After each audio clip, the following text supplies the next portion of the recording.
Қайырлы күн достар, менің арнама қош келдіңіздер. Сіздермен Айгерім. Бүгін сіздерге өте оңай әрі пайдалы қайнатпа сорпаның жасалу жолын көрсететін боламын. Видеоны міндетті түрде соңына дейін көріңіз. Егер де менің арнама тіркелмеген болсаңыз, тіркелуді ұмытпаңыз. Көптеген осындай пайдалы тағамдар мен қолжетімді заттардан жасалатын тәттілердің рецептімен бөлісіп отыратын боламын, және қоңыраушаны басып алыңыз, видеоны бірінші болып көру үшін. Ең алдымен қазанымызға салқын суды құйып, етті жуып тазалап салып аламыз. Кейін бетін жауып, қайнаған соң осылай бетіндегі қара көбіктерін алып тастаймыз.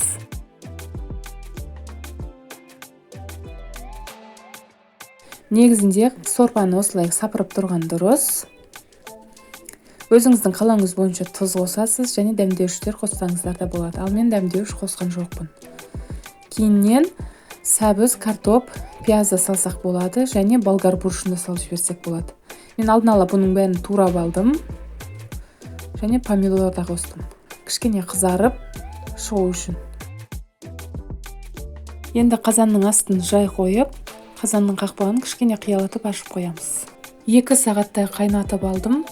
Сорпа дайын.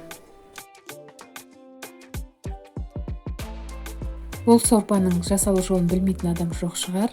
Бұның пайдасы өте көп.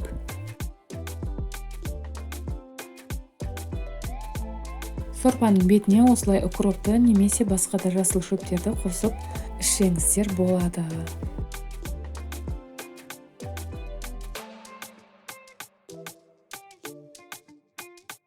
Ал сорпа дайын, астарыңыз дәмді болсын. Жаңа айтып өткенде, менің арнама тіркелмеген болсаңыз, тіркелуді ұмытпаңыз.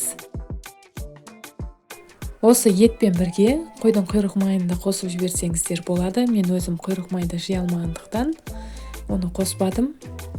Егер де сіздер де жасап жатсаңыздар, астарыңыз дәмді болсын. Егер де видео ұнаса, лайк басып пікір жазуды ұмытпаңыз.